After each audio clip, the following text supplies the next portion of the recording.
कश्चित् क्षणमपि जातु तिष्ठत कर्मकृतं कार्यते अवश्य कर्म सर्व प्रकृति जयगुणय। অনুবাদটা পড়ুন তো অসপু।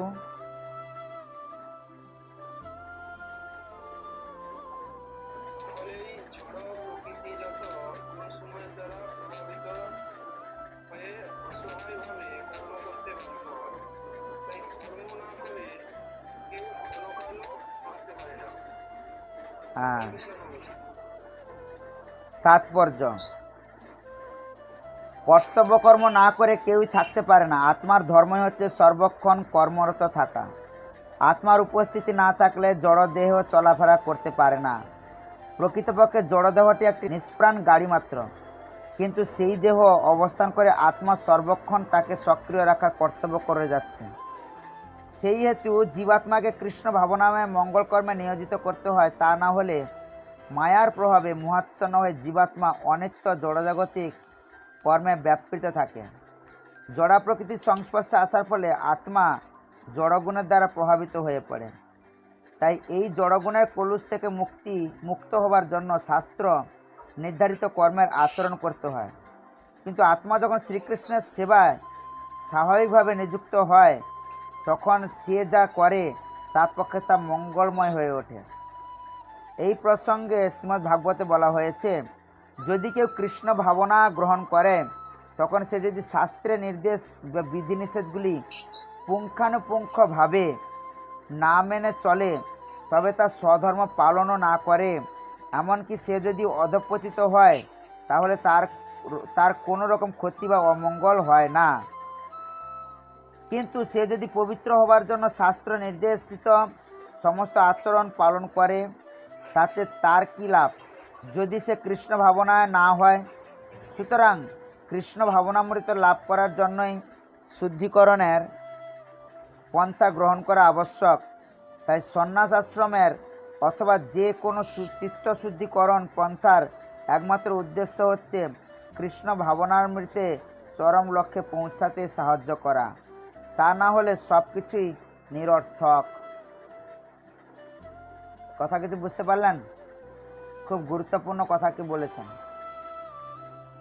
এখানে বলছেন যে মায়াজাত গুণসমূহের দ্বারা প্রভাবিত হয়ে অসহায়ভাবে কর্ম করতে আমাদের বাধ্য হয়। আমরা এটা কর্ম করব না বললে কিন্তু হবে না। মায়ার তিনটে গুণ আমাদের সবসময় অ্যাটাক করে রাখে। এখানে লেখা আছে মায়াজাত গুণসমূহের দ্বারা। মায়াজাত গুণসমূহ বলতে, যদি ধরুন আমরা যতই আমেরিকা, লন্ডন, ফ্রান্স, জাপান যতই আমরা বাইরে থাকি না কেন, কিন্তু আমাদের সবসময় ঘরের প্রতি একটা আকর্ষণ বা ঘরের প্রতি একটা টান একটা থাকে কিনা?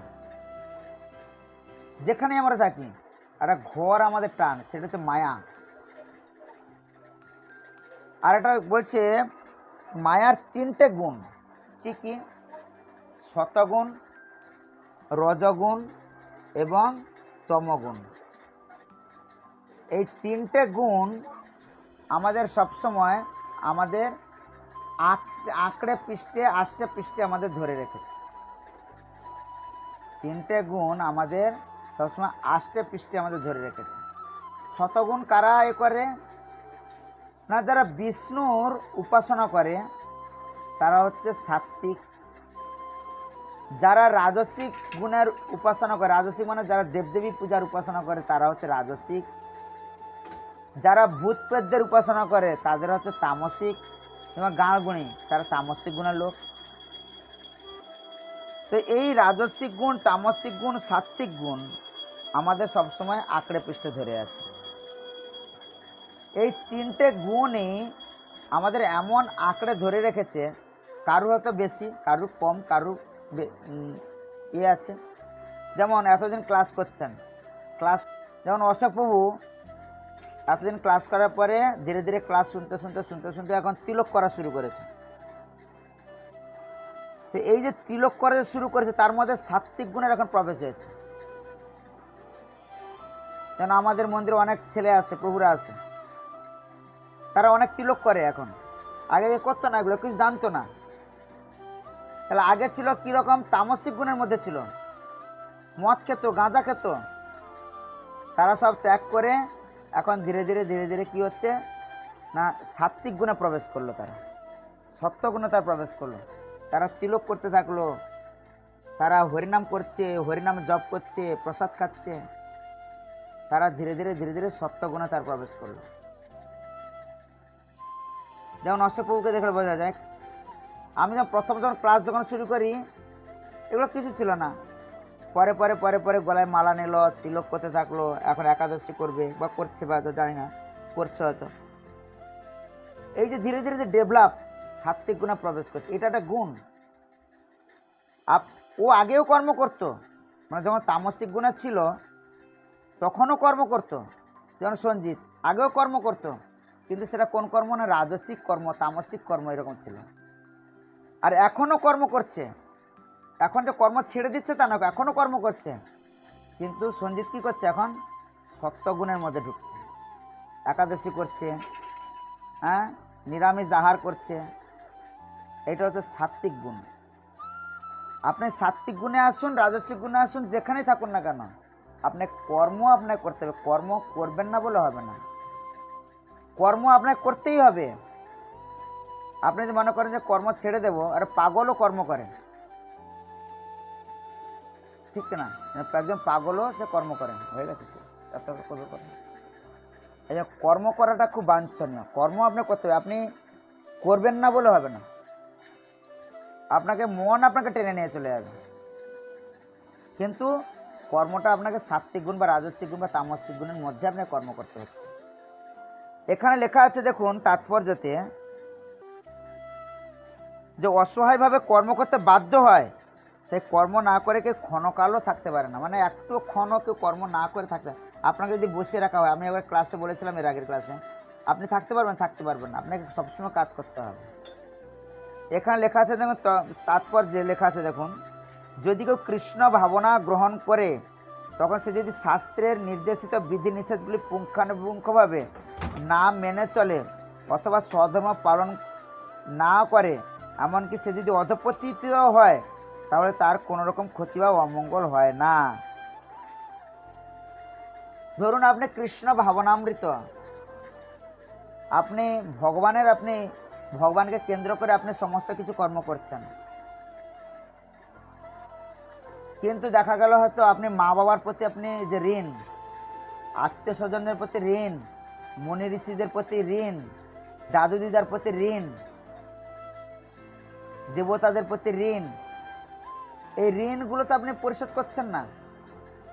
আমরা ভাবি কি, আমরা স্বধর্ম পালন করতে গিয়ে সবসময় বলি যে তুই তো ভক্ত হয়ে গেলি, মা বাবার কি ঋণ তুই শোধ করতে পারবি? একটা গান একটা আছে না, এক ফোঁটা মায়ের দুধ শোধ হবে না কোনো দিন, একটা গান একটা আছে না, সে যে গান যে গিয়েছিল যে এক ফোঁটা মায়ের দুধ,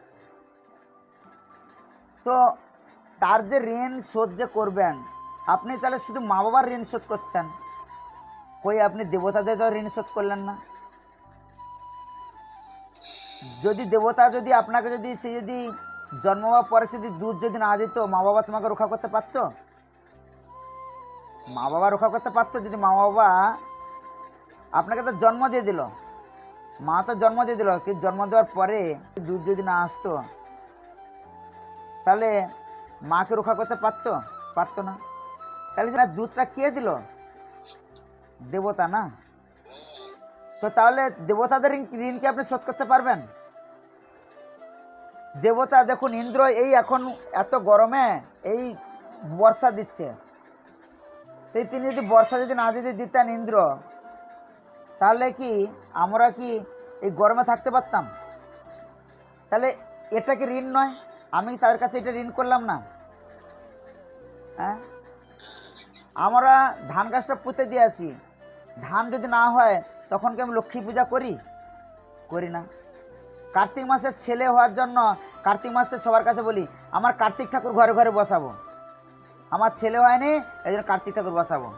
তাহলে কার্তিক ঠাকুর তাহলে দেবতা আপনাকে আশীর্বাদ করছে, যদি আশীর্বাদ যদি না করতো ছেলে হতো কি করে? তাহলে দেবতাদের কাছ থেকেও আমি ঋণ করছি। তাহলে আমরা কি করি, লোকেরা শুধু মা বাবা শুধু ঋণটা শুধু করি, ঋণ সব পরিশোধ করি, কিন্তু আপনি কি মা বাবার ঋণের সঙ্গে সঙ্গে দেবতাদের ঋণ শোধ করছেন? করছেন না তো। মনি ঋষিদের ঋণ শোধ করছেন। যদি মনি ঋষিরা যদি প্রার্থনা যদি না করতো, তারা যদি দেশকে যদি না যদি এরকম সৎ শিক্ষা যদি না দিত, বেদকে যদি না যদি ধরে যদি রাখতো, গীতা ভাগবতম যদি তিনি যদি না যদি ধরে রাখতেন, তাহলে কি জগৎ কি থাকতো?